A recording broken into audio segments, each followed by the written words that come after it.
from Misfits. They got a few kills, mainly because the bot lane of H2K were staying too long. If we look back at like last week, I would like to see that style even more from Misfits, where they go full on early game, where they have Alfario on a bit more of a carry. Because I think early game with Shen in the top lane as a tank, and you're Ahri building as another tank. It was another tank, yeah. And then not actually having a hyper carry, I think is just the wrong approach, because then a team with the experience of H2K, it will just kind of slow down the game and then kill you in the end. Basically, it felt like H2K had already played against this style multiple times and knew exactly what to do, so they didn't really get challenged in that sense. Crepo too slow to get in the lobby. Yeah, so too slow. We're already on our way. We are on our way, and we have also agreed for this game that now Crepo is only taking the team fights.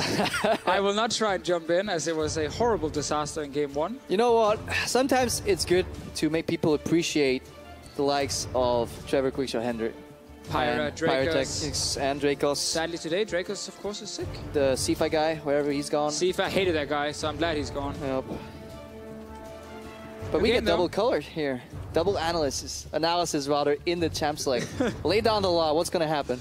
Well, I mean, the bans are always super boring in the current meta. I can't wait for next patch. We might get something new. 7.5 is going to be so interesting. So far, Rengar, LeBlanc, obviously, and Varus, we expect from the Misfits side, over on blue side, sorry, red side. H2K and blue, you have a bit more freedom. Still, you can ban out some comfort. I like a lot of Elise bans. Yeah, but I think you want to get the Elise, if it is. But this is interesting, clearly because Power Vivo and Feven are both huge Cinder players. And it's not a champion worthy of a first pick. Right. But it is a champion worthy of a first rotation on the purple side. Yeah, you need to leave the first pick open for things like LeBlanc, Varus. Just the option, if, you know, they are being left open. Now, Misfits will most likely ban both. And then you're still looking like we see Jay's first picks, not as often anymore.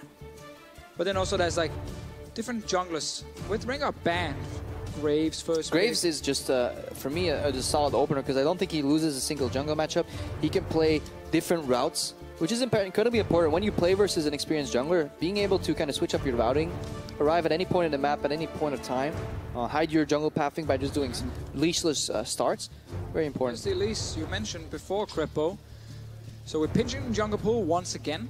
Still a lot of viable junglers, which is very good. It's a very deep pool at the moment. And again, we're expecting LeBlanc here to get moved. She actually's been left open. Are you crazy? You had a stat earlier. How many games? Yeah, so on 7.4 in Europe, she's been banned in 26 games out of 26. And she's always been banned a lot more, even on 7.3. Even before, hovering the Rammus, classic Odamna. He's a one-trick champion. It will be LeBlanc first pick. I actually loved when Rammus was metagame. I didn't. It was so simple and so dumb to look at because you literally couldn't kill him in a side lane. But players of my caliber. Wow, LeBlanc got first pick. What a surprise. Yeah. Nice hype there. Maybe you want to do the play-by-play. No, LeBlanc locked in. What is actually Misfits' counter pick here? Because they left it up with a purpose. I mean, yeah. And they have to get their counter pick in first rotation, because I don't think they have an obscure enough champion that H2K is not going to find in the second ban phase. Not that we know of. Not that we know of. Or maybe Misfits don't know what they're doing either, and then how could H2K know? Obviously, they will have a counter ready, so Time Kench, a soft one in that sense. I wonder if we get Ryze from Power of Evil. He has been practicing this so much in solo queue. Just to have like this kind of setup where when LeBlanc goes in, you can punish. Instantly just W her, you can save whoever target she's going for with the Time Kench. You don't have to pick the Ryze now if you still want your jungler, or you prefer daily carry in like Jhin, and then you can take Ryze next time. But there are definitely other picks depending on the matchups. There's the Ryze. Yeah, and this is a pick that traditionally, if you look like at the history of Power of Evil, he wasn't really playing that often. No. And it was often criticized for not having it in his champion pool, and that is a story we've told a lot about PoE, especially on Origin. This guy was struggling. He really didn't look as good as he did in the past, and the resurgence he's made with the Misfits team and infrastructure around him has definitely shown a different light on the player. Now I want to see H2K punish bot lane. Like, they see Time Kench so early. I would love to see something like, again, like a Karma lane, something where they can really get a lot of pressure and try and like bully around it, because you know LeBlanc is going to play 1-3-1. If you get that bot lane tower down, end the laning phase that way and shift her into that lane. Yeah, I think H2K is actually just going to punish the bot side of the map here. Yeah, bot side of the map. An aggressive jungle, not necessarily the bot lane itself. You can punish a bot lane without picking bot lane champions necessarily here, and that's what they're doing here with the LeBlanc and the Lee Sin. They're hovering like, we know as here is your counter, don't even try it. We're aware this champion exists. And they go for the Ashe. Again, they want a bit of pick potential, especially from the bottom side. H2K clearly setting up for this 1-3-1 skirmish pick comp. Yeah, now Misfits, They have an AD carry they would like to lock in, and preferably a jungler as well. Well, that's the thing now. Misfits they have the chance to like pick the jungle and then start, you know, just matching, and simply say we can now like just ban our supports. We have already shown Tahm Kench. They're going for this full tank game comp scaling where LeBlanc just won't kill a damn thing. It does make sense though with the Iron. When you play Iron, everybody becomes a tank. Like the shields, the double locket that you build up, it just makes it so hard for H2K in teamfights to find a pick. But if you isolate them, then of course you can pick them off left and right. But also if you focus on early game, you can punish Misfits before they get to the point where the Tahm Kench, the Ryze, the Iron all start becoming super powerful. So I want to see that ranged support coming in from H2K to try and really dominate the bottom side of the map. Top lane as well. You can still go for tank there because you got Lee Sin, LeBlanc, Ashe. That's already enough like pick potential. You don't need it from your top laner specifically. But I want to see some focus on a fast early game because otherwise Misfits are just drafting this, as we normally call like easy to play, late game comp with Iron. But if Misfits ban out Chandala's here, maybe harder for H2K to find a suitable tank. They get rid of Renekton. They don't want to play full snowball early game, so they're looking for an anchor. Oh, they took the Karma away. Smart. In the top lane. I like this. Is that Misfits planning to first pick Nautilus? Because I think if you ban these two champions, you have to just pick it up. Because if you hand it over to Odoamne, you give such a good answer and it's such a good fit in the composition. Or they just say, you know what, let's get our AD carry and save last pick for Alphari. Play Trundle. Play Trundle maybe, see if we can get some sort of value against a potential Nautilus. But because Nautilus is so powerful, obviously you can't just take him. Because a Ryze Trundle comp could actually play a really solid 1-3-1 here. With Tahm Kench in mid lane. With Tahm Kench in mid lane. Both sides for extra support. So there's definitely value in saving top lane pick and just go Jhin here. And just kind of match the bottom lane. I like what H2K do. They ban out the Ezreal, but wouldn't an Ezreal have been too slow for Misfits, I feel? Like, wouldn't you actually be sad if you're H2K that the enemies pick Ezreal? You already have full scaling on every single role locked in so far. I think they would have been happy playing against this. Because now, if you force Misfits in a slightly more aggressive, you know, band-aid solution like Caitlyn, I think you lose momentum on your snowball. Well, you can still play something like Zyra here and have like a super strong 2v2 bottom lane if you are H2K and play around it. Malzahar, of course, is banned as always. Yeah, let's not forget, usually when we see Caitlyn, we see, oh, this champion will win bot lane. But traditionally, Ashe has been a fine matchup into Caitlyn. If you pair that with, just like you were talking about earlier, support range disadvantage, then it is fine. Caitlyn will not solo carry this lane. The problem is, it is much easier to push through an Ezreal Tahm Kench lane than it is to a Caitlyn Tahm Kench. Probably a good chance we see Nautilus again. Not the most exciting one, but just to get a bit of stability up from the top lane, and you don't really know what else you're going to play against. Rum is another one where a lot of top laners say he doesn't really have that many like hard counters. So you can kind of lane him against everything. I've even seen, you know, Odoamne take it into Jace when everyone else thought Jace would like destroy that lane, and he went even. So, and if you look at the preferential play pattern for Rumble, it is literally just shove, shove, shove. Yeah. Right. And if you look at the other matchups, I think LeBlanc with positive jungle pressure from Jankos is going to push as well. That's the key one. You need the jungle pressure. 1v1, Ryze will do fine. Yes. You need the Lee Sin around you, but that's again what H2K is drafting for. Like, Misfits are literally surrendering the early game. They're like, yeah, we don't care. We're just going to wait it out. We're going to get to 25, 30 minutes. We're going to play team fights. Vastly different stories that we're telling with these compositions here. H2K, if Jankos can assist the LeBlanc push in the mid lane, that pressure can spill over in both side lanes. Ashe and Lulu will be able to push even 2v3 at one point. This lane is so destructive when it comes to just push poke. Odoamne, as long as he has vision or knowledge of where Kakao is, he will push in that top lane as well. So this is a very tough early game for Misfits to survive. Now H2K drafted this kind of composition against Flash Wolves at IEM in the semifinal, third game with the Rumble top, you know, no pure tank. And they couldn't play it. They actually fell completely apart. And Flash Wolves ran over them. But they did say... They learned a lot. They learned a lot. And also, Misfits, we can't say they're at the level of the Flash Wolves just yet. No. Obviously, have to prove that first. So, could be a vastly different story. And this time, LeBlanc has been locked in. A pick that Ryze in the past has been able to deal with. But one mistake. One mistake, Mitch. LeBlanc has 2 kills, and then she takes over the entire game. Oh, it's very important that Misfits play super clean early game here. As you said, a single mistake could mean that you actually fall to H2K 0-2, and we wouldn't want to see that. Ideally for the series. I think if you're an H2K fan, I think you're happy. Definitely happy. Maybe probably will even smile. And if you're an H2K fan, you can support them on Twitter at LOL Esports. Hashtag H2K win. If you are rooting for the Misfits, hashtag MSF win. Where's your hashtag going, Deficio? Oh, I mean, who I'm rooting for, who I think will win. I mean, it's hard to say. You're rooting for no one because you're an unbiased professional color caster. I'm rooting for you, Mitch. Thank you, I need it. Who do you think will win? I think, I mean, it's hard to say because it so depends on the early game. In this match here, I think the composition is strong from H2K. I like the amount of options they have when it comes to creating picks and forcing fights. But you can never disrespect these like really slow comps, especially here in Europe where teams don't always play perfect. Snowball and play perfect, yeah. You look at it. We told a story. We're telling it again. Early game snowball for H2K. Scaling and buying time for the Misfits. We saw them use the Iron to great advantage very early in the season. On a jungler like Kakao, traditionally in his prime, not really what you would think is the utility support type jungler. No, and I even think at this point, like, I like me some Kakao. I especially love him when he plays Lee Sin, even Rengar last game. So it makes me a little bit sad when I see him play Iron, because I'm like, you don't need to. You're so good, you can just get fed on your own, and you can like carry these games. But of course, a well-played Iron is a very strong utility tool. Does he micromanage Daisy better than other junglers? Oh, that's probably it. You know, his Daisy mechanics are top notch. Getting the shields. Another standard invade here. Just because, so what Iron likes to do is start on bottom side with blue buff. So often, like, you prep your blue buff, or so you prep your wolves, you go down, you smite your blue buff, then you prep your Grom, you can go up again, take your camp. So Jankos, he knows this. This is super greedy from him, though. Usually you would just steal away a buff and disappear.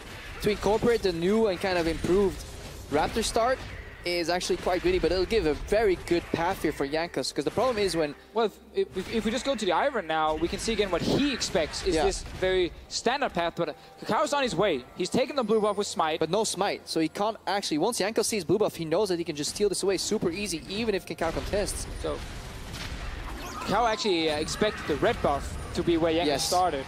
So that's why he's checking the Raptor camp. That is gone.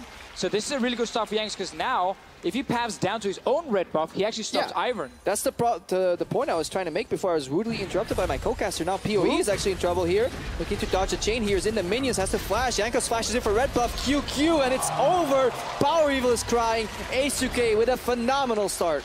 But now here, Power of Evil, your jungler should have just called, I've lost 2 camps in my topside jungle. Watch out, where could Lee Sin be? On the top side of the map, because Kakao checked the red buff and didn't find anything. Yeah. And he saw the Raptor camp was gone, so Power V was staying in the middle of the lane, pushing a little bit forward, was just setting up for Jankos to gank him. Yeah, not very smart here, no good team communication. It's also super easy for Odoamna to keep pushing.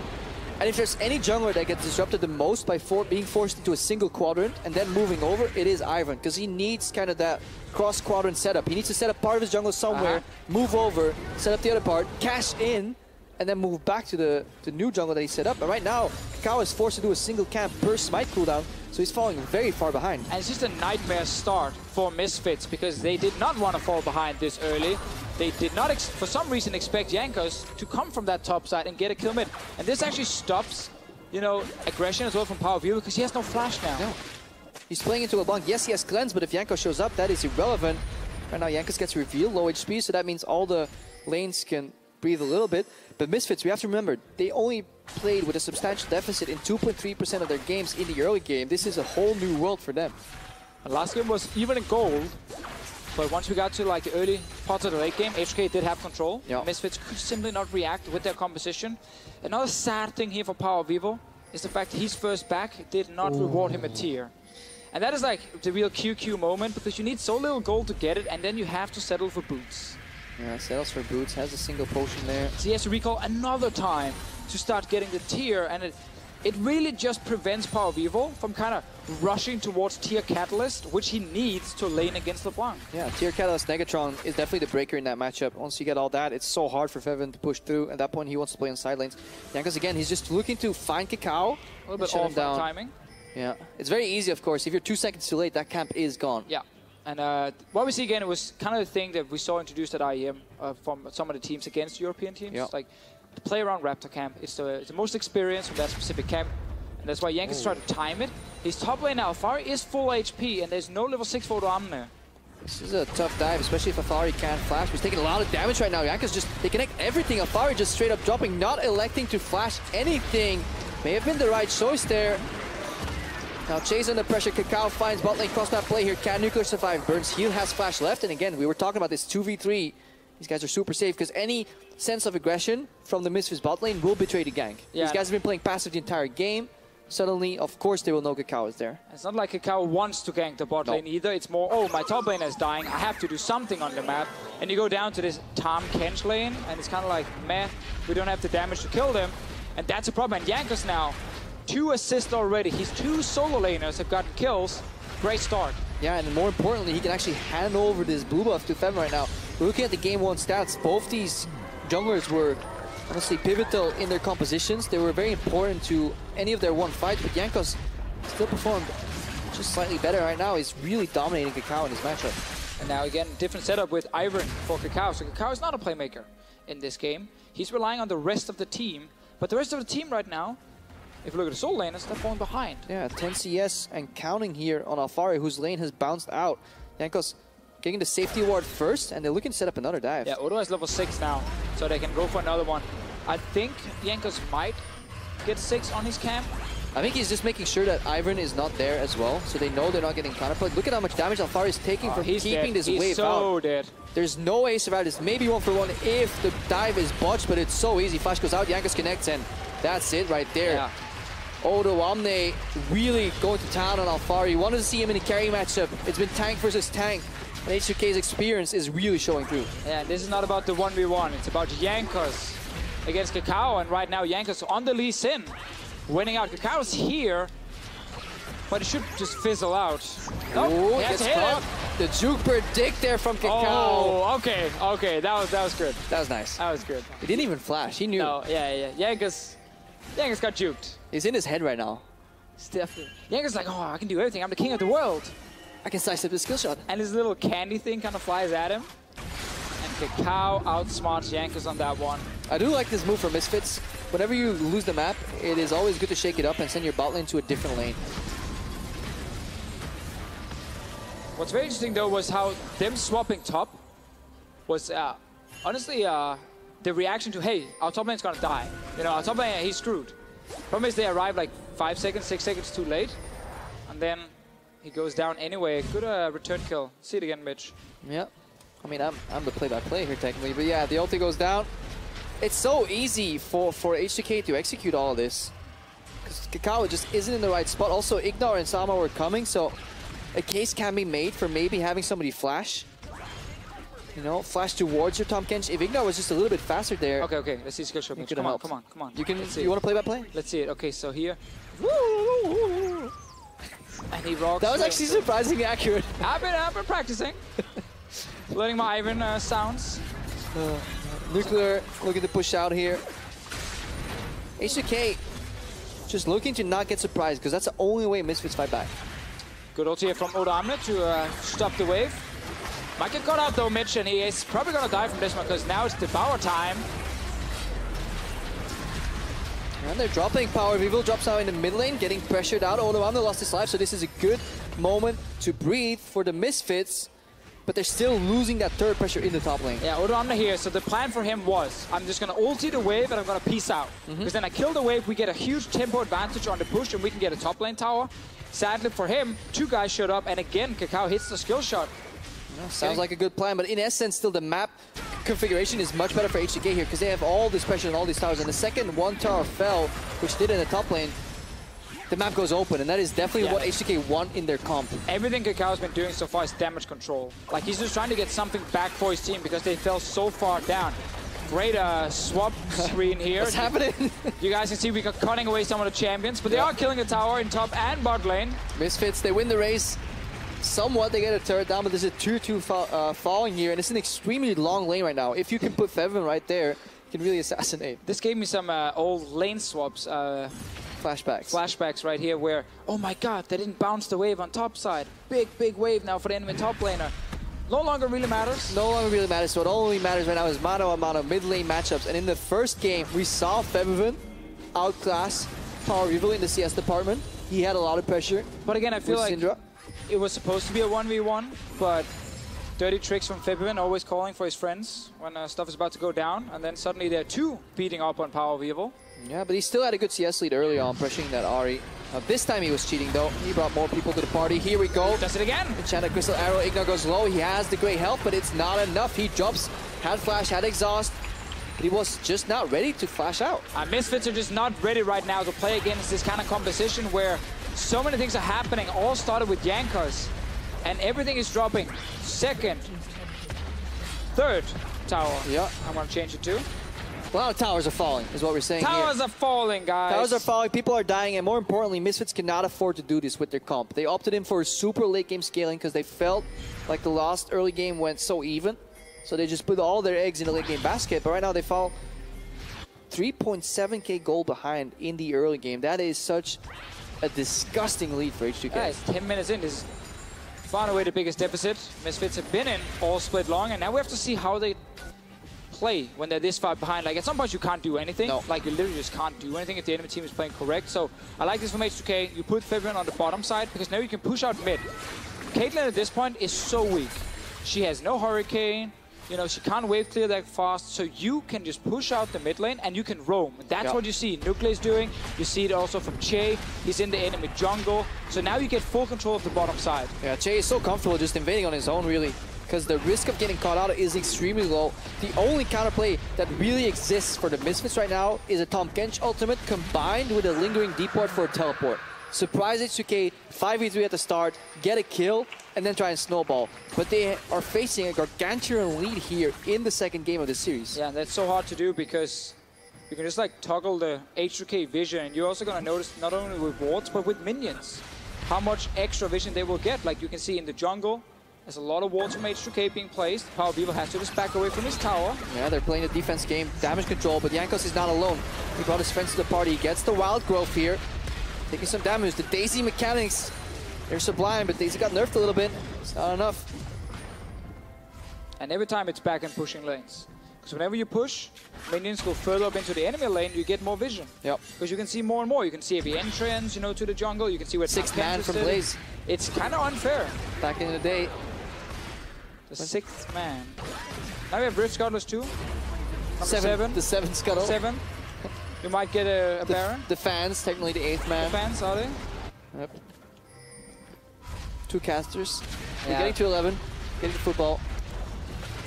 We're back, you know, we circle back to the first game's talking point. Jankos rewards himself with a blue buff. It's like, yeah, my mid laner's on the bottom side of the map. I could keep this look alive. how he's doing 2 camps at once. What a beast. This is maximizing. Use that in your solo queue games, but what will happen is you're going to walk over, you're going to reset the blue buff, and you're not going to get it. It's actually a valid jungle strategy with Fiddlesticks. He doesn't exist. So, no. Nothing is a viable jungle strat with Fiddlesticks. So if you go into a bot game... No. No. The minions will just kill you. Fiddlesticks. There are a couple of one-tricks. A few one-tricks. There's a couple of one-trick Fiddlesticks that are higher yield than you. That doesn't really require a whole lot at the moment, Prepo, but what makes me happy is that you play, what is it, what, 700 ranked games so far? And you're actually on your way down towards... Che and Nuclear right now pushing in the middle. Okay, I see it. They're pushing in the mid lane, trying to put pressure here. LeBlanc in the bottom lane. Martin, tell me what's next here for H2K. What is their plan? What is definitely not my Diamond 2 elo? Okay, the plan is bot lane control again, my friend. This bot lane tower will die very soon. Ignar has to try the hero play, but he's spotted every single time. I can feel the tension in your voice. It feels like you really care. It's just so hard for Misfits to do anything. Like, they're really trying, but... They got a ward. It just feels like they don't have the skills right now, much like you in solo queue. I think they had the skills. I think they were just a little bit unlucky. Sometimes their team's dragging them back. Poor Hansama and Ignar, they're just laning in a defensive matchup, and suddenly their jungle dies twice, right? Like, right. What can you do? Except for in this case here, the jungler has actually been carrying it. It was their top laner. Turns out support is just whining, and now we go back to the game, Crepo. Let's see what's happening here. H2K. I thought we were talking about the game. Oh yeah, of course. Full vision. We want to see this bot lane tower fall, open up the map even more, and then where's the juicy fight so we can get you a smooth play-by-play voice? Yeah.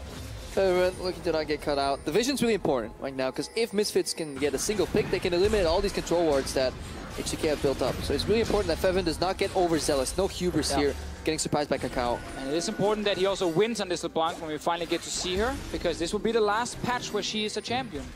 Soon she is long gone. I mean, she basically becomes Talia in 7.5. Wave clear bot in the mid lane, trying to push. The old Olaf technique. Remove him for 2 years. But one day, she will be back. She will return. For the Clone Wars. And now H2K will soon get this bot lane up, because again, push in mid. You're going to see it all the time. They just always push mid and then they move into this jungle. Jankos just needs to join. He's been farming and farming and farming. He's the strongest member. He's now back with the team.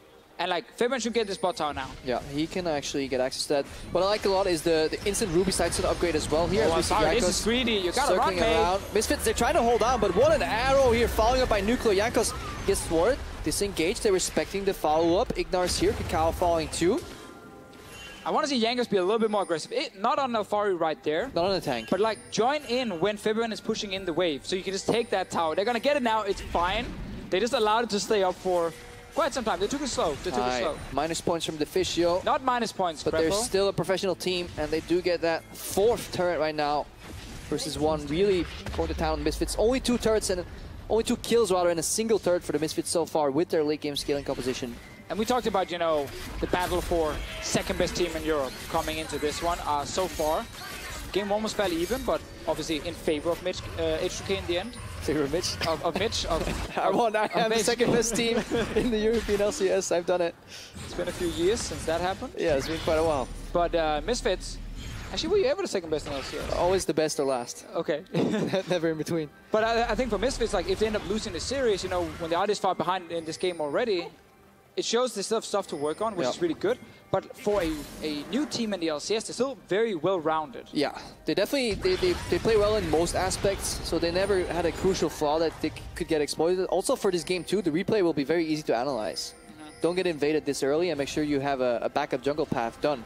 Because if you draft this type of comp, you cannot afford what happened there, and that was a beautiful punish by H2K and Jankos. I mean, a lot of it comes down to level 1 warding. Yes. You know, when you see Jankos invade into place a ward in your camp, you can actually just place a ward yourself. You see if he starts that, then you go his red buff. You know, suddenly Power Weaver gets the Q. Do not stand towards the top side. He won't die or he doesn't die to a level 2 gank, and then suddenly the game is very different for Misfits. But small things in League of Legends can often snowball into very big things. Especially when it's great teams pushing that snowball down the hill. 5,000 gold right now for H2K in the lead. They can set their eyes on other objectives. They've been playing slightly slow, or what seems to be slow, because they're simply just waiting for objectives to come out. They're not tunneling on kills.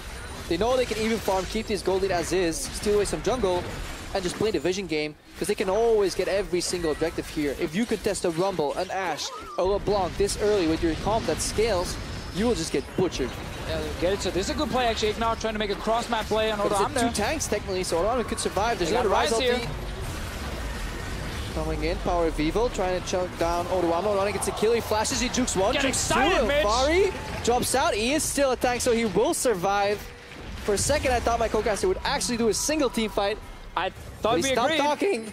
Well, Ignar right here didn't actually have time, I think, to pop his E, so he ends up dying. Yeah, Nuclear. Or he just ended up standing there, taking the whole thing. So midlane tower, midlane turret under siege. Kaelin can't hold because obviously she only has a Runaan's BF here. And even though there is a semblance of a cross map for H2K, it still isn't enough because they lose more on the back end every single time. They get a 1-for-1 and nothing else. Yeah. That's the problem. If you got, you know, the kill and maybe a tower, it's great. Now you just lost your mid tower. Bot lane tower under pressure. This is what happens when you have like 3 lanes pushing against you.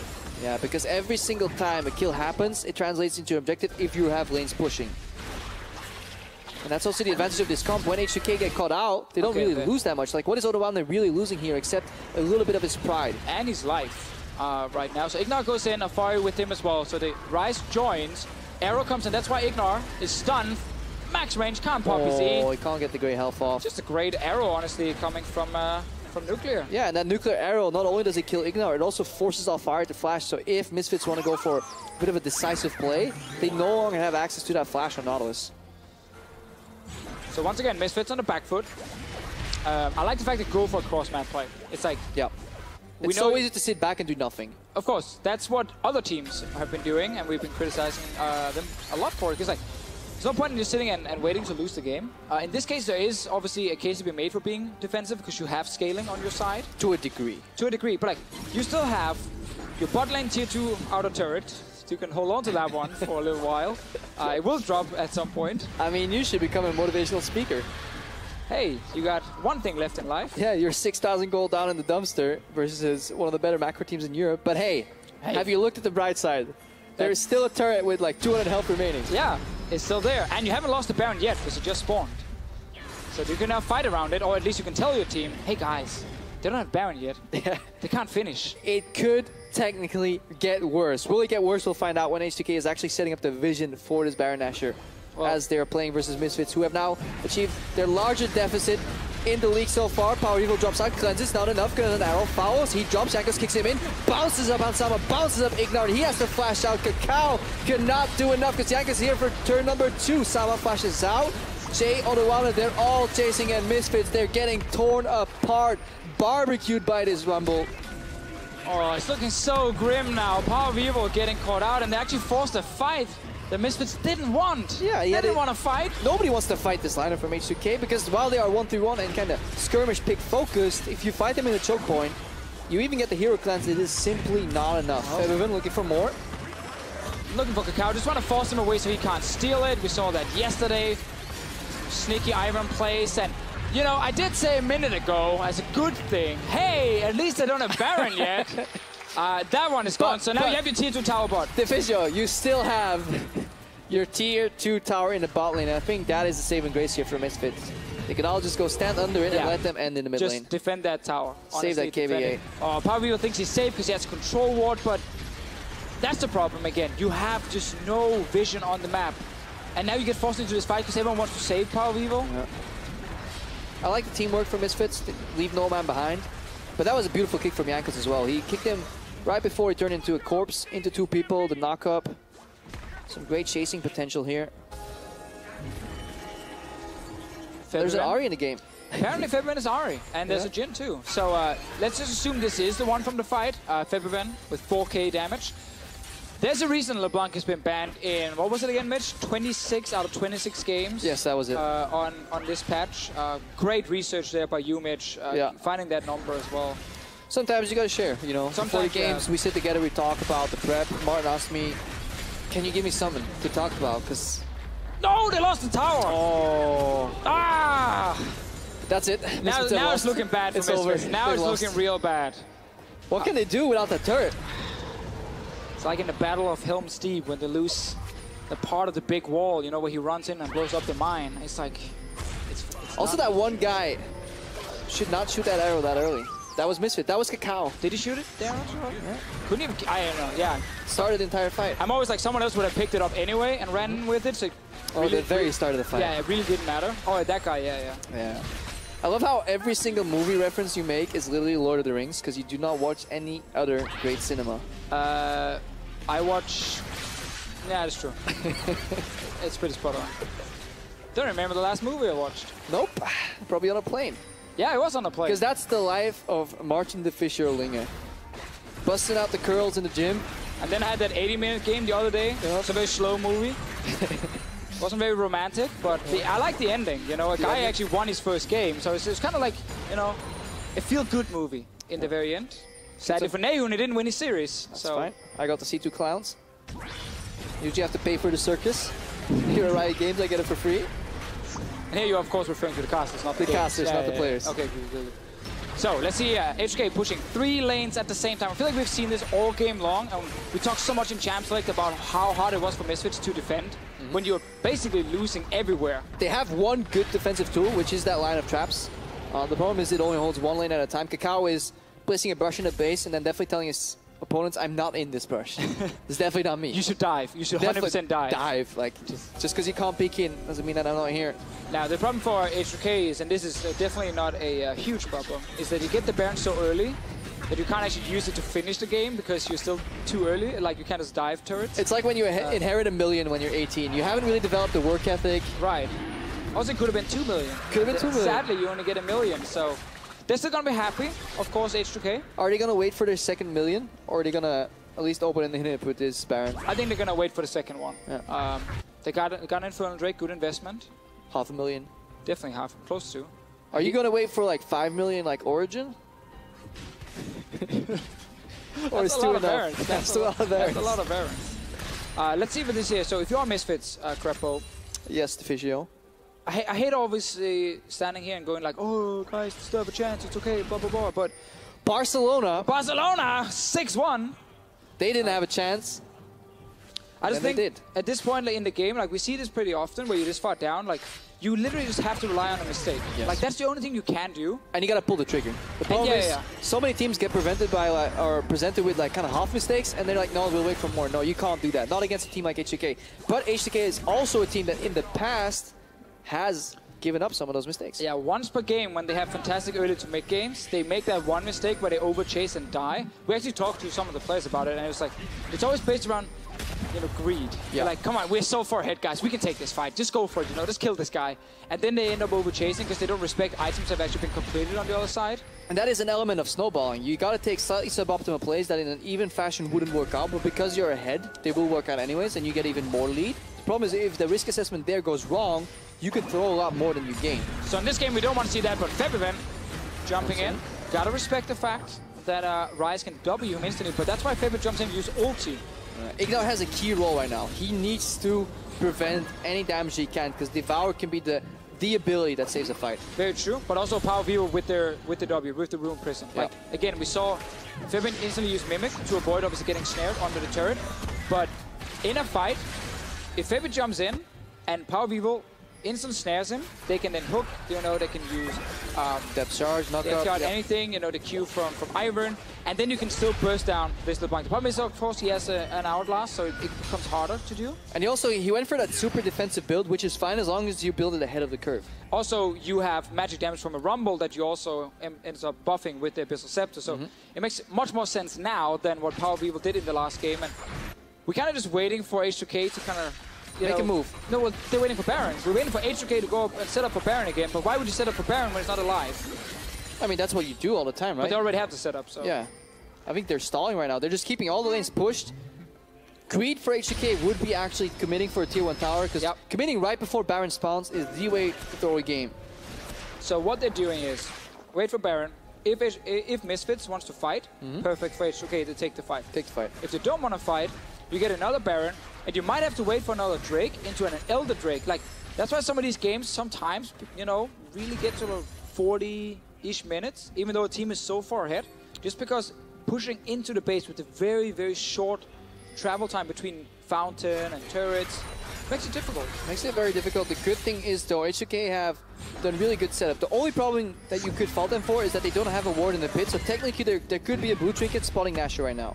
They have 4 control wards in the enemy jungler. They are really shutting down the entry wards. They're de-warding the best they can, so that means once the Nashor spawns, Misfits have an incredibly long route to take into Mount Doom. Very true. Another problem for H2K when it comes to pushing is that Rumble, while he's winning the bottom lane, he's a melee champion. So you can't really get in and start hitting the tower because he has to respect the Nautilus. So they don't have anyone who can actually get damage on a turret. There's Rune Prison from Rise, that's why Baron is the objective. And they're just instantly hard committing. They're not giving Misfits a single moment to breathe. Obviously, they can only transport 2 members in, and even then it would be a 50-50 steal for Kakao. And now the problem is this Rumble that could previously not hit the turret can just guide the minions in, and then obviously chip damage can happen. I mean, another thing you can also start seeing is like Banner of Command gets completed. I think if you're Che, getting a Locket is fantastic. But you don't need it. But you don't actually need it, because you need to win the game before we get to like full late game. So getting like a Banner of Command, buff a minion in the bottom lane where it's the Nautilus sitting, he can't kill that, and then suddenly you can actually get damage on the tower. PoE gets chained up, has the Rune Prison ready, but Jankos is in support. Che looking to help his team as well. 1 or 2 traps go down. Odoamne was ready to join, but he's peeling off again. Buffing creeps in different lanes. Yeah, you always have to push multiple lanes if you're H2K, because whenever you go for one lane, you allow Caitlyn to set up her traps, and then you can't really get to the turret. So I really want to see that banner, just to have the Odoamne lane. Yeah. Getting pressure on the tower. There's quite some frustration, I feel, in H2K right now, because they get the Nashor, they don't base immediately. They go for a bit of a push, like, yeah, let's base anyways. Right. So they essentially just waste a minute on their Nashor buff before they're in full formation. Something we've seen before from them again, it's the one thing we often criticize them for. The late game blunders. I think Misfits, when it comes to the kind of proving they can be a defensive team, didn't really impress us in this game specifically. They fell really far behind very early. If you play this style of composition, you cannot afford to make any mistakes. This is a type of draft, if we see it versus a team like H2K from Fnatic, we would be critical. Yeah. Now, they're still in the game because H2K can't break into this base. They simply don't have enough damage, enough time to get these turrets. And Odamne will walk in. At this point, just don't Flame Spitter, walk in, hit the tower a few times, walk out. Walk out, yeah. You can do that because you just want to grind them out. PoE gets a big chain right there. That could be actually the opening here because Jay is joining and Febby is actually getting the hits that they need on the turret. This is very key because all the trash from Caitlyn is in the mid lane. Fabian is the ranged champion with access to the turret. But Jankos is doing Dragon at the same time, so H2K is playing on too many fronts at the same time. But Misfits, they don't know. Until they actually see the Dragon die. Yeah. They may pull the trigger the second they hear that sound. We're close, guys, we're close. Everyone in the crowd can ready for... Oh, Odo, he stopped using Flame Spitter. He's hitting the tower. He's the official, but they see Dragon go down, so they know Jankos is not there. So that could be Odo Wamne dropping. Let's look at the other side. Can PoE survive the engage? Yes, he went off. But Febivan took another turret down in the bottom lane. Odo Wamne is still alive. He's buying time. He's just buying time. Now, probably will kill him, but it doesn't matter because H2K wanted the base. Yeah. So actually, the sound of a dying Dragon is what it took for H2K to finally be able to break open the base because Misfits could not defend on all fronts at once. And now you have open top lane, you have Inhib already down bot lane, you have a second Infernal for H2K with a composition where multiple members will benefit from it, not just, you know, 1 or 2 carries. The Rumble stacking full AP as well. They also have Misfits down in the dumpster, 15,000 gold. So that was step 1 of the siege. Now there's the inner ring as well with the Nexus turrets you gotta get through. That tends to get a little bit easier when you got super minions with you. Unless you give your opponents Varus. Unless you give them Varus and Victor. And Victor. And then you get caught twice. And you get caught twice. We're not thinking of any specific team or game Hypothetically right now. speaking, that would not be a great idea. No. Especially not if you wear pink outfits. Yep. And you were playing against a Swedish AD carry. So I don't think people get it, but I did once see in NA a team with Wild Turtle on it, TSM, surrender, or not surrender, but survive with 3 inhibs down, and they won the game. So let's put all of them on North America. Would never happen in Europe. No, only in NA. I do not follow that statement. I hereby resign from the statement. Well, they still got Bamboff Mitch for a few seconds. I love how we're switching here between names and actually caster tags. Did I say Crepo at any point? You did call me Crepo once. I only call you Crepo when I'm mad at you. When you're angry. When you've been naughty, I'm like, Crepo. Call me with my gamer tag. A lot of traps here. Who's going to take it? Come on, Jankos. Take one for the team. It's the headshot. You know you want it. I mean, you could just go bottom with your super minions and force Misfits down there. That's and then you get some damage on mid tower. So it's just this very slow grind where you're just getting a bit of damage every single time and you're not giving Misfits a chance to come back. Yeah, Alfari hiding in the brush. That must be some tall weed to hide massive anchor. Now Grube Mitch, where Misfits is currently sitting, it's behind G2 Esports. Nothing will actually change in the overall standings because Fnatic have been losing. Yeah. G2 has been winning. So Misfits, oh, let's see, Ansama might go low. Ansama might be losing. Damn. Prison wasn't enough. Everyone jumps back in. Jankos now. Everyone dodges the depth charge with the Zonias. And at this point, H2K should be able to take the fight here. Redemption comes in. Look at how packed they are. Nuclear opens up onto Ignar. He has to flash out. Has Devour still available. PoE looking for damage, but the objective's the inhibitor. It falls. Alfari soaking up right now. Ignar as well. Have to disengage. PoE under pressure. Gets chained. Drops. Jankos goes in. Devour saves him, but it's not enough. And slowly but surely, all the damage is dropping down the Misfits one by one. And now the Nexus turrets are under siege. Oh, and Sam actually stayed alive. Could be important if he can come back out here and defend. Odamne and Febian on the tower. Everyone is alive from H2K. Yeah, Febian, they're looking to the Nexus. They're dropping an attack. Can they get the Nexus? They get it. H2K 2-0 the Misfits. We said in Champ Select Mitch, H2K's composition would win the early game, it would win the mid game. Misfits surrendered everything early on, went for full scaling, and then level 2, they give away first blood. Yeah, but they give away their Raptors. Even if nobody dies right there, it was just a great start because Jankos was a full step ahead of Kakao.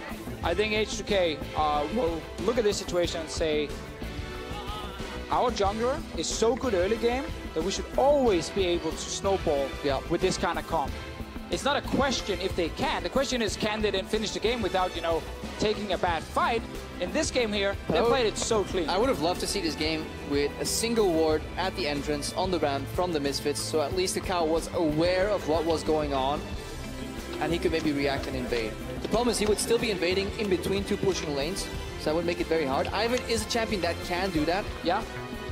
It's just all about awareness. Yep. You know, your mid laner actually expecting, oh, I could get ganked from this side, which he should have expected, seeing as we saw the 2 camps go down.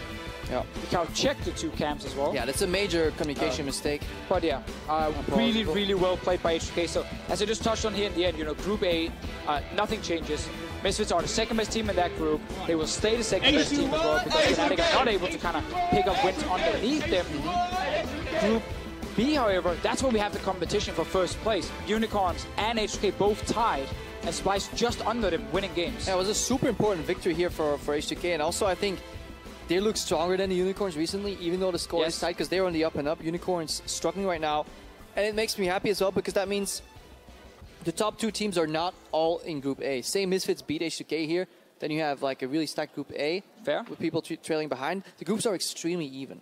And this is the kind of game, if you are the Misfits, you know, after such a great spring split already as a new organization in the LCS, like, it sucks to lose, but at the same time, you're like, yeah, we're not perfect. You know, we have to learn, we have to improve on certain things, and you'd rather learn that now than in 4 weeks when we're sitting in a quarterfinal. And I think if you talk to their coaching staff, which is honestly pretty well-rounded, they're also okay and accepting of that, because they changed, like, especially the way they approach their games, the fact that they're willing to change playstyles. They changed a working product, turned it upside down last week, to then practice more for the playoffs. It indicates that they're okay with losses, and granted, their buffer against Fnatic is going to help that as well. Yeah, and if, you know, the season or regular season ended right now, Misfits would play a quarterfinal against Splice, which is a very likely scenario because Splice have a few wins before they can actually catch Unicorns and H2K. And of course, the other one would, at the moment, be Unicorns versus Fnatic as the other quarter. So Misfits could still dodge around G2, which is important. But let's talk H2K real quick. Major flaw for them was greed, over-chasing, not communicating well, or getting too chaotic in the fights. I don't think we really saw it. Not in this game. Not in this series. I think H2K played some really solid League of Legends where you can always argue, why don't you finish the game faster? But like, you are against Wave Clear, Cape, if you don't have to. If you don't have to, they were playing for the second Baron. As soon as they had that second Baron, we saw them break into the base. We saw Fabian get some damage down. And then it's a slow and steady and not giving the enemy team a chance. Yeah, no, I definitely agree right there. H2K solidifying themselves as a really strong team. Worked on some issues. Martin pointing at something that is not appropriate for broadcast. But we'll be joining a member of H2K in the post-game lobby. But let's first go to Stress, who's standing by for a word with the Misfits. Hey, I'm Stress here, joined by Paravival. First of all, I want to say thank you for joining us after what is a difficult loss. The first thing I want to talk about, Power, is Misfits have been very successful this split. But there have been now 2 teams that have taken you down. First of all, G2 and now H2K. When you guys go back this week, how does the Misfits organization and structure handle a loss like this? Well, so first of all, we obviously wanted to go into the series and win it. So I think it was since G2, I think our the hardest beating we took. So I think we have a lot to learn from these games. And I think we are going to rewatch these games individually and as a team, and I think we can learn a lot from.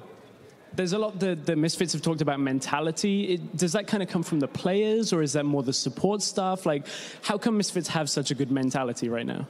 I think everyone in the team, every player has really good mentality and really good attitude and kind of just like work ethic. So I think even though we took a hard beating today, I think we're going to recover, and just next week is going to be a new week and new games. So I think we're going to be good.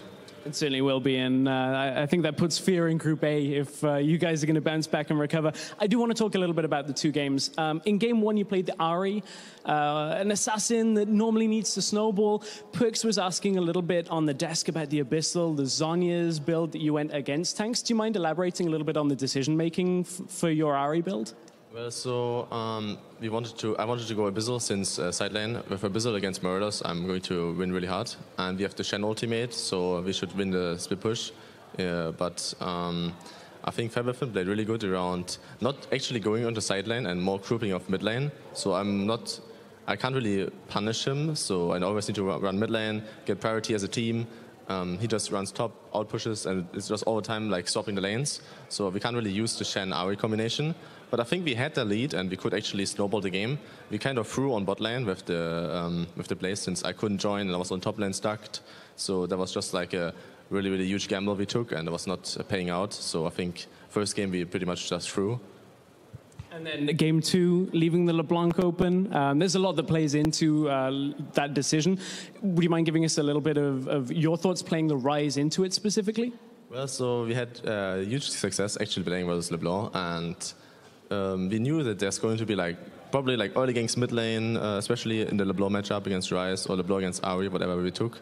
But we actually didn't think about level 2. Like he actually started our red buff, so we didn't really think about that one, and it was just really surprising since I think in both games Jankos took jungle pathings we didn't actually knew about, so it was 2 times really new for us, so we could learn a lot, and we went I think a little bit too greedy in our draft. We took scaling mid lane, scaling top lane, and scaling AD carry, so we should have not. Yeah, obviously we just lost the draft by going way too greedy.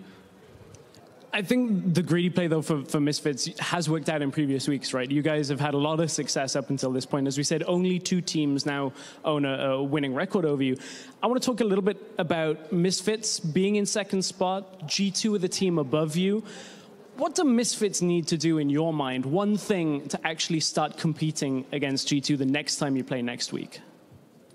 So I think we need to, first of all, in second game, I think we just need to fix our draft. So I think the second game was a lot just coming out by draft, and the first game, obviously, as I said before, I think we threw, so I think it was equally gold. Obviously, you can't tell since I don't have the outsider perspective, but it felt actually good in game, but we kind of just gave it out of the hands, so we need to stop these risky gambling plays and probably just improve our early game a little bit better. So you could see a huge difference between our last week series we had, where we always got this early lead and could snowball it and translate it to mid and late game. And today we really got just rolled over in the early game, and we always needed to play from behind.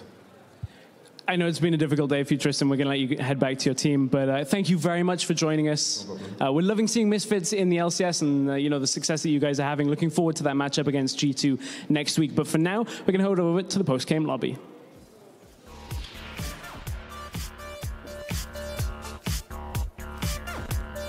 Thank you so much for that interview as well, Stress and Power of Evil. And welcome to the post-game lobby. We have Crepo, we have Perks, and we have Jankos. And we got to start with you, Jankos. Congratulations, 2-0. How happy are you with your series? To be honest, I think that the games were way easier than we were expecting. I do believe that we... No way, bro. Look, we prepared for those games. We had 1 week of scrims. We took them very seriously this time, and I think it paid off. I also think that they were making a lot of mistakes in the early game, and they didn't punish us well in the comp where they had to snowball the early game. So they made a lot of mistakes that we were doing in 2016. So we could see them in game, we could abuse them, and we were really calm doing so. I don't think you were flaming, but I think generally we expected... No, I think we all expected a closer series, 3 games, or Misfits to put up more of a fight. Is that fair to say? Yeah, I think the problem is with Misfits, if you draft a composition game 2, it has to scale that much against a team like H2K who's going full on in the early game. That in itself is very risky, and I think is almost disrespectful. I think Jankos has something to say about people who draft like that. And then if you make a crucial mistake and you get invaded by the first blood king and you lose your Raptors and red buff, then it's really hard. Let's look at that early game, because you did start. You wanted to teach Kakao a lesson, is what it looked like, Jankos. This is actually the first kill. To be honest, this is something that it's part of real mistakes. I mean, I think I respect him, so I'm not going to say that he is dumb. But this is a rookie mistake, level 2 die from the jungler, you shouldn't die like this. So I think especially overall, when he knew where he was. Yeah, the thing is, Kakao saw me on red buff, or he didn't see me, but they could have expected it. And it's very likely that Lee Sin will gank with LeBlanc, especially if LeBlanc doesn't have Q. And then, as we could see, we dived top lane a lot, simply because Rumble has pressure over Nautilus. Ivern cannot really punish Lee Sin, especially after that start. So going top lane was the most optimal play. And also just speaking Nautilus into Rumble is really just disrespectful. I mean, you kind of farm well, and then you outscale him, but this is the risk, you know? You pick Ivern and now Tirus in the same team. The Rumble like pushes in all the time and will go at least when he sees up and he'll have pressure and can move anywhere. So I think it just, I think it's okay, so you are too good, or what? Yeah. I think, Okay, you would win, yeah? Yeah, I will win with Rumble, for sure. Guys, if you look at the mid lane play and you say, you know, this is a mistake from Power of Evil, is it not more so a communication mistake of Misfits? Or, Perks, when you're in a game, are you expected to see that? Or do you expect Trick, for example, your jungler, to tell you that this jungler could be arriving? Same for afterwards Jankos, maybe? I mean, I usually see this kind of stuff, but Trick always calls everything. So it's like, I'm going mid, and I'm like, okay, I can't die then. Jankos, you're not as perfect as a player who sees everything like Perks. Do you need help from your teammates there? I mean, I don't want to talk about scrims, but in scrims, Perks tries to level 2 gank like almost every game. So I don't know if you can say, I see it every time, bro. If you want scrim elo, then you can just gank me, you know? Oh, yeah. But overall, yeah, I think Kakao should communicate that I could either level 3 gank top lane after cracks, either I will go mid lane level 2, especially like Perks said, you know, LeBlanc took E, so there's no real counterplay. And this is pretty much the only chance we have in this matchup, you know, because afterwards, Ryze will outscale, he will pressure the lane, he will base for tier. So we abuse the mistake, but the mistake shouldn't happen in the first place. Yeah, just to illustrate how far you guys were ahead, you dealt Misfits their largest goal deficit at 10, 15, and 20 minutes this split. So I think that must have hurt. Oh, wow. Did you want to ask another question? You've took the play-by-play. You want to be the host? Nope, Is there anything else you want to do? I'm just going to sit here and just kidding. host. Just kidding. I wanted to ask you about how did it feel? How was it? When we got the news that Dracos was sick, we kind of came up with a fun plan of doing the official Crepo cast. I think it went okay. You have a newfound respect for play-by-play casters? Oh, definitely have a new. I always respect the play-by-plays. You know, I love them. But it's definitely hard to, especially when production's talking in your ear and feeding you stat lines or telling you like, do you want to do post-game lobby while trying to figure out what's going on in the game? You mean you don't do everything by yourself? No, definitely not. And then having Martin troll me in a cast it's a bit like what Perks is doing to Jankos, but a little harder while you're on air. So definitely hard. Were the games slower than you expected? I would have. I think game one was slow, but it was fun because at least I feel game one you guys were always fighting over something, like whether it was some vision or cross mapping. Wait, Crepo. Are you trying to tell me that H2K didn't do that many mistakes in mid and late game? Oh my God. We actually had a tweet from a famous Polish jungler that said exactly we have 1 month before playoffs and now we have to focus on our mid to late game, and I have to say, Jankos, congratulations. You guys definitely improved. Triple congratulations. Improved player of the game, Jankos, and you locked in your spot in playoffs. Wow. Woo! Yeah, but the thing is, match against Misfits doesn't matter because we want to end first in our group and we have to win against UL to do so. So even if we would lose today and, you know, next week we play UL and we would win again UL, it's like... like... have to play the matchup properly to win that game. Yeah. It's going to be way harder against UL because I think they focus on early game way more, but they are still... I think as the season goes, and they start really strong, they always like go down and down because it seems like they try to play the smart game right now, and they are known for being like really aggressive and taking every fight, which they are not doing right now after IM for some reason. This will most likely be on 7.5 though. Have you guys had any experience in solo queue with the patch? Not really, because the same champs I've been playing in scrims, I've been playing in solo queues. I didn't want to like try actually new stuff with new masteries or champs or whatever. So I don't know if it's same for Jankos, but because with the exhaust ignite changes, some champion nerfs here and there, like this could actually favor the unicorns in a more aggressive setting. I think Ryze is nerfed, so that really does not favor the unicorns, but some other stuff maybe they're good at like discovering new things. So. Yeah, I mean Rengar is nerfed and Ryze is nerfed, and I was inting it on Rengar on IM. I was like totally not good. You were learning. I was learning, yes, and then you know Exile, he is big fan of Ryze, you know, so Ryze is nerfed as well now. Yeah, it's his best buddy, I think. Yeah, I think 7.5 is in our favor, a little bit more than 7.4. Okay. I'm glad.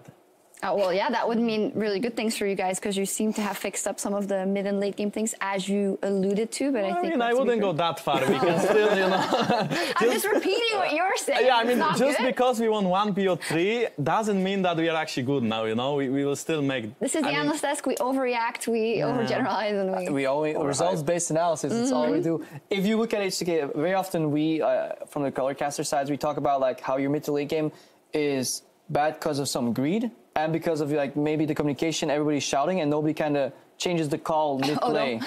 Like if I think multiple people are very loud in H2K. When you go for a Baron, like to turn around, is that what's blocking the mid to late game, or what are some of the issues that H2K is is or was potentially struggling with? Okay, for example, communication of Flash Wolves, when we were screaming against them and we were sitting pretty much in the same room on IM, they were screaming like animals. Like, I mean, as of really loud and like everyone could hear them in the room, you know, but no one could understand them, so that was unlucky. But the point is, I think, yes, we need to be more calm in mid-game, more collective, and we can't really force plays too often, you know? Like last year, we had this issue where we had forgiven Vander and Ryu, and in mid-game, we would like mental only go forward. Yeah, only go forward, and we couldn't really like, hey guys, maybe we should pick Ezreal and scale a bit. And, you know, if they dive you both 3 times, it's fine. But because, you know, it wouldn't be fine. Yes, exactly, login. All right, but the point is that, yeah, I mean, basically, right now we are more collective, more calm. We go for like the slow plays. We pick like, we play around comp. Our team fights are still a little bit of a struggle, but they are getting better. So I'm happy with the results so far. Perks, were you even allowed to scrim the Flash Wolves? Yeah, we actually scrimmed them 2 or 3 games. My burn just failed. It's very hard. Like, it's all good. Yeah, no, it was me. All right, we're going to move on. Never mind. You say yes, yes, you were. Yes. All right, well, you guys were climbing to the top of your group. There was a very important match for the bottom of the tables, and Roccat, they took down Vitality 2-0. This is, of course, your ex-organization, Jankos, so it might make you a bit happy that they took Vitality down 2-0. Yes, were you able to see Roccat it? fighting. Yeah, I was watching the games. I think that Vitality, for some reason, is not improving, and, you know, 2015, 16, Cabochard, Nukeduck, names like this, even Steelback, they were like big names, they were respected. Right now it seems like they are struggling. I don't know if as individuals or because they have no proper coaching, but the point is, Roccat did beat them, looked pretty, I mean, it didn't look easy for Roccat, but you know, it wasn't hard either. For some reason, they won like in mid-late game, and overall, I think Roccat is improving a lot and playing well. Actually, the games were quite scrappy. I mean, Vitality should have just won the first game. If you pick a 1-3-1 comp, and you get pick Varus, and you pick all the you pick Varus, and you get a 1-3-1 comp with massive advantage on Kennen on the side lanes. You open up 4 turrets, and the only thing that is left standing is tier 2 in bot lane. And for over 15 minutes, you can actually not get that turret, and you start team fighting. I think you're just not taking the game seriously. I remember one time when we were playing against Vitality on stage, Steelback first item was QSS. Yes, I know. Yeah, I think it's very often. Yeah. Yes. Yeah. It is interesting though that you talk about like the players like Cabochard and Nukeduck and Steelback who've been around for a very long time and are not at the top now. But you, for instance, you have been around for a very, very long time. So what is? But he's not been at the top very long. Right. Yes. So is that the difference? And how do you kind of keep growing, or how do you keep finding the motivation? Because in the end, you're doing a lot of the same for a long time. I mean, I've been in the LCS since 2014. I think that year I was pretty good. I think with the full Polish lineup, we were doing well. We had good coach, good players. In 2015, the changes that we made didn't work out in our favor, and we started being bad. Not only me, but also the team. Overall, we struggled in mid-late game, in early game even. I didn't play my role in the jungle, and the other players, were struggling as well. Our coach didn't help as much. So it was very hard. But then in 2016, when I joined to H2K again, with Proli, I worked on some of the mistakes and it's getting better again. So I think overall, not only the individual is important, but also the coach. And I believe that even if your team is bad and you're playing well, then, people will realize you're playing well, so they could pick you up, like, for example, me and H2K. But yeah, it's not simple and it's not easy to be at the top for forever. You need this drive to the game. You need to not care about money and care for, win. Mm-hmm. Sounds weird, right? But yeah. No, it sounds logical to me. We see a lot of talk about Proli, the prodigy coach, formerly Ziggs mid and all. But who is kind of Chris, and I believe Stardust is also helping you guys. Like, what's going on more than Proli, and how are those people helping assist you, maybe in particular? I mean, Stardust often messages me on my back. So that's really nice because, I mean, it's funny, but like I'm sitting here and I'm, kind of like. Are you relaxed right now? Yeah, I mean, I am. But imagine like there is like, this dude like massaging my. Okay, this is going too far. But Proli and Stardust are really good coaches. I think Proli is, only like in-game stuff and like outside of the game a little bit too. Our manager helps a lot when it comes to mentality and like stuff outside of the game. Then our coach is like big guy, like in the game, like Proli is so smart. I mean, I said it so many times already, right? I mean, he's so smart. And then Stardust, like, he's like translator, kind of analyst. Like, he does everything but he doesn't have like his main role, you know. Like he helps everyone. Like he's a coach, he's a translator, he's an analyst, he's like everything. Yeah, well, it does seem to the teams top of the table. You guys are also at the top of the table. If we look at the standings, you guys are all locked into playoffs. G2, the Unicorns of Love, and H2K and Misfits. And it is kind of a thread that we see. Those 4 top teams, we all know that they have a very solid organizational structure and a lot of things in place to help the teams. Yeah, I think it's super important that you now start supporting the players with just more than a coach. I'm a big fan of what G2 did as well from their strategy, keeping the same players.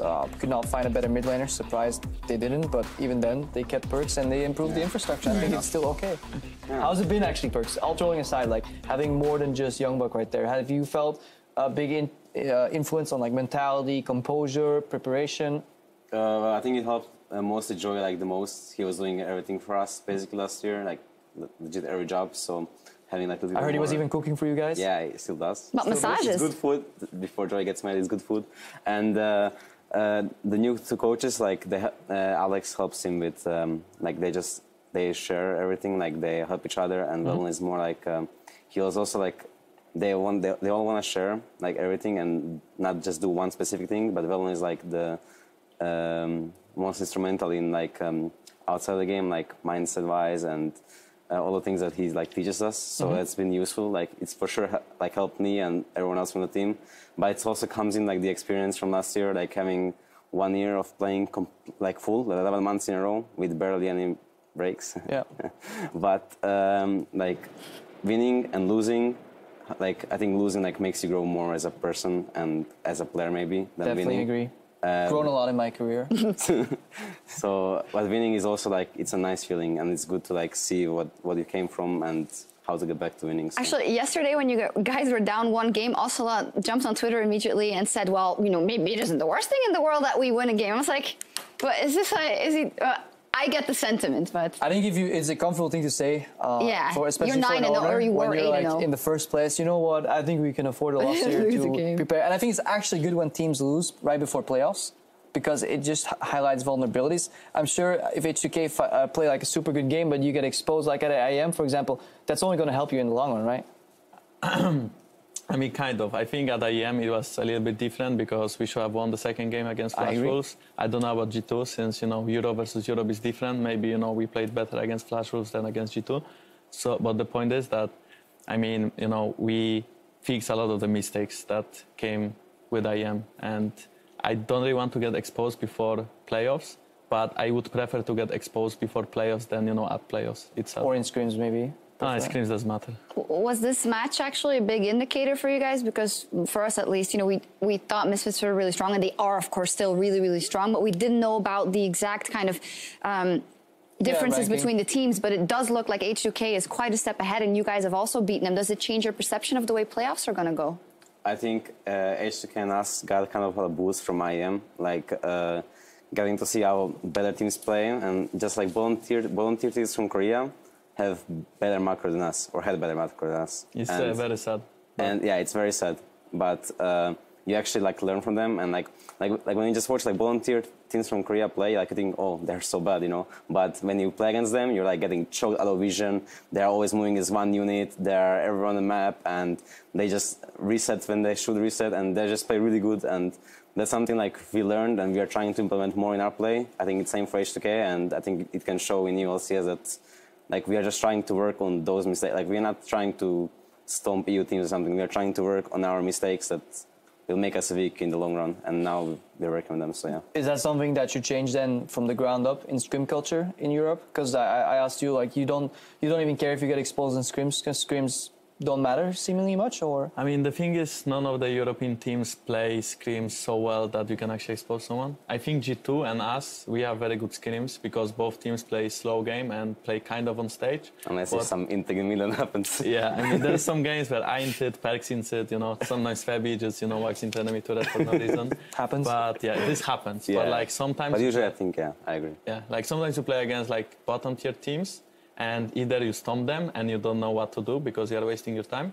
Either you play against a team that's like better, like mid-pack team, but still they are playing way different than on stage. So then the practice is, you know, efficient, but not as efficient. So I actually really like to scrim G2 because I feel even though it's more emotional because, you know, losing a lot in scrims is not good either. And sometimes, you know, we go for one, sometimes they go for one.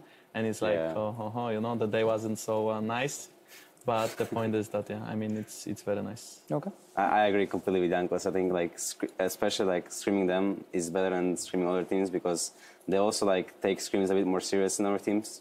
Some other teams, like, try too many champs or try too many matchups or, I don't know, just play full aggro. Yep. Or just a little different, like, a little different than in scrim, than on stage. And I think scrimming H2K is, like, the most accurate way of, like, having a good scrim practice, so... Well, same as the question goes, how do the top teams improve, is also, of course, the question for a lot of the teams that we have at the bottom of the table. We saw some in action this weekend.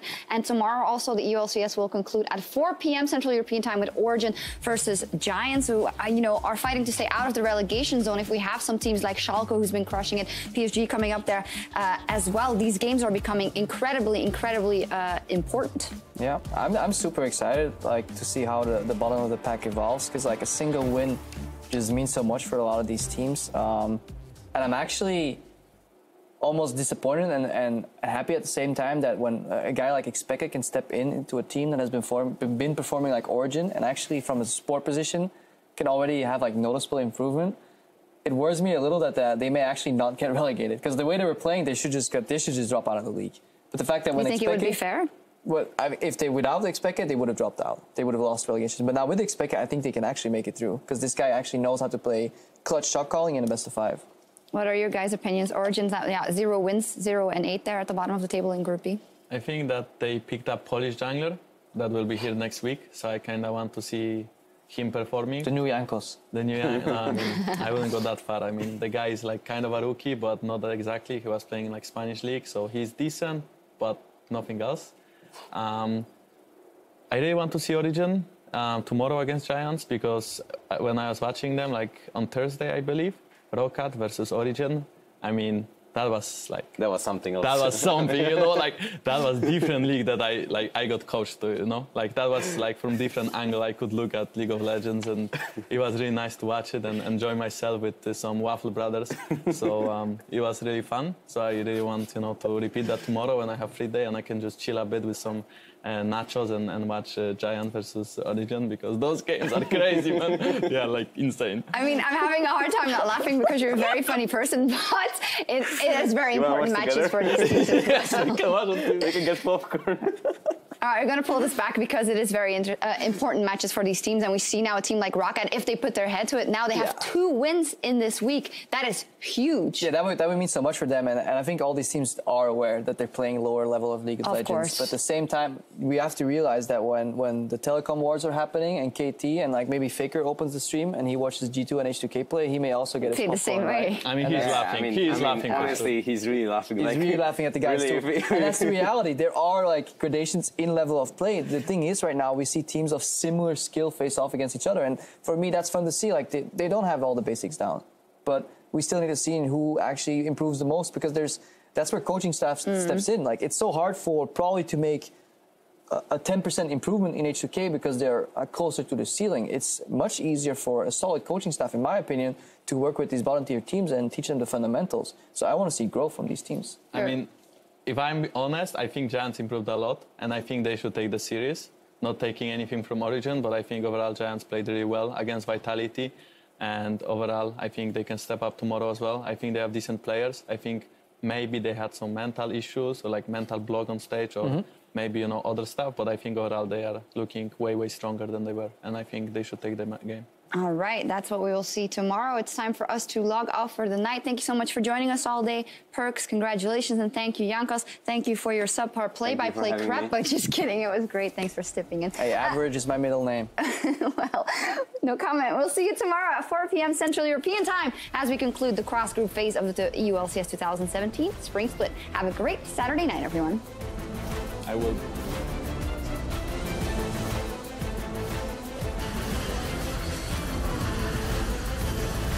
Nice.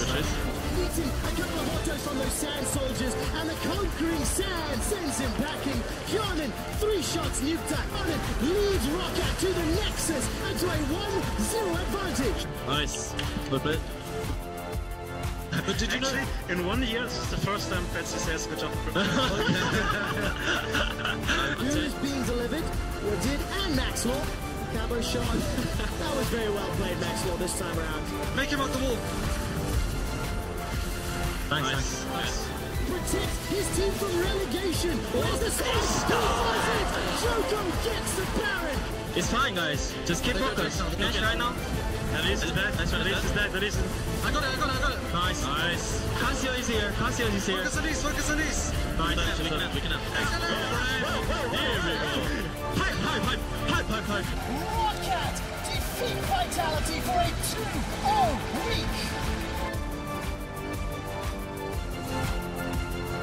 Clap. Hey, nice, bro. Yeah, I know. No, we can control it. Okay.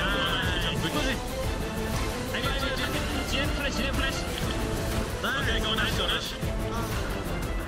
Set up chain, I'll power you. He was possessed. He drops. That gets the set.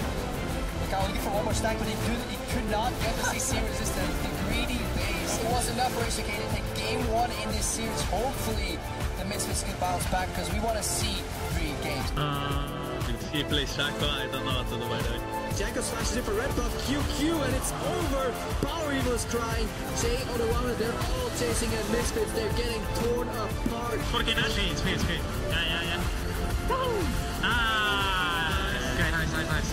This is perfect. This is what we wanted. Everyone is alive from H2K. Yeah, Featherburn, they're looking to the Nexus. They're dropping an attack. Can't get the Nexus. They get it. H2K 2-0 the Misfits.